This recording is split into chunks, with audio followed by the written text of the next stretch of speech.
கிருஷ்ண லீலைகள். முதல் அத்தியாயம். கம்சனின் கொடுமை. இன்றைக்கு சுமார் 5000 ஆண்டுகளுக்கு முன் கண்ணபிரானின் அவதாரம் நிகழ்ந்தது. அவதாரத்தை முடித்துக்கொண்டு கோலோகம் சென்ற நாளிலிருந்தே கலியுகம் தொடங்கிவிட்டது. அச்சமயம் உக்ரசேனர் வடமதுராவின் மன்னராக இருந்தார். அவரது மூத்த மகனான கம்சன் மிகுந்த பலசாலியாகவும் இரக்கமற்ற இயல்பு உடையவனாகவும் இருந்தான். நாட்டிலிருந்த நியாயமற்ற கொடுமையான மன்னர்கள் அனைவருடனும் அவன் நட்பு பாராட்டி கொண்டான். பெரும்பான்மையான அரக்கர்கள் அவனது பணியாட்களாகவும் ஆலோசனையாளர்களாகவும் ஆயினர். தீயவர்களோடு சேருபவனும் தீயவன் ஆகிவிடுகிறான்.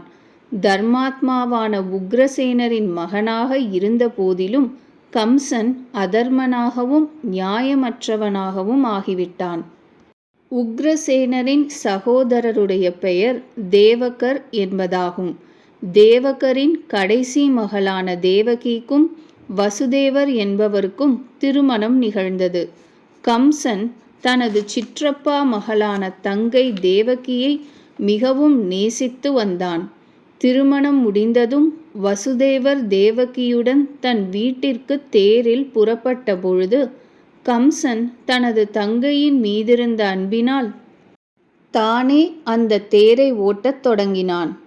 போகும் வழியில், முட்டாள் கம்சனே, நீ யாரை தேரில் உட்கார வைத்து அழைத்துச் செல்கிறாயோ அவளது 8வது கர்ப்பத்தில் பிறக்கும் மகன் உன்னை கொல்லப் போகிறான் என்ற அசரீரி வாக்கு கேட்டது.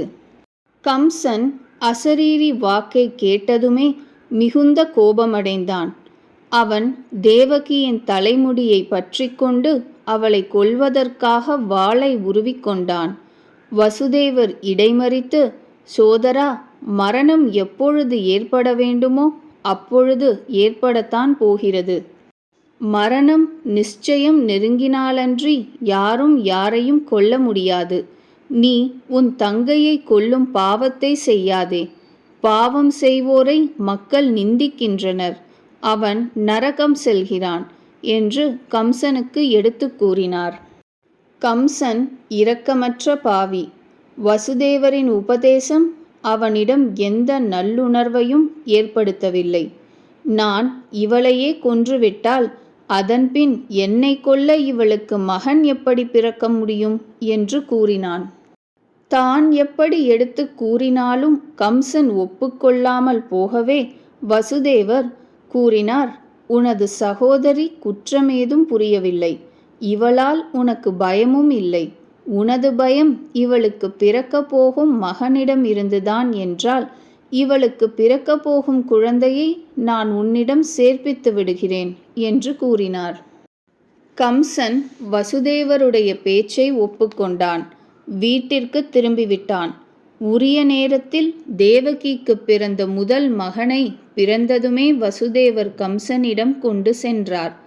தனது புதல்வனை ஓர் இரக்கமற்ற பாவி கொல்வதற்காக அவனிடம் தானே தன் கையாலேயே சுமந்து கொண்டு செல்வது எத்தனை துயரத்திற்குரிய விஷயம்! ஆனால் தனது வாக்கை காப்பதற்காக வசுதேவர் அத்தகைய துயரத்தையும் ஏற்றார். நல்லோர்கள் சத்தியத்தை காக்க மிகப்பெரிய கஷ்டங்களை பொறுத்து கொள்கின்றனர். முதலில் கம்சன் அந்த குழந்தையை திருப்பி கொடுத்து விட்டான். ஆனால் பகவானின் அவதாரம் விரைவில் நிகழ வேண்டும் என்று நாரதர் விரும்பினார்.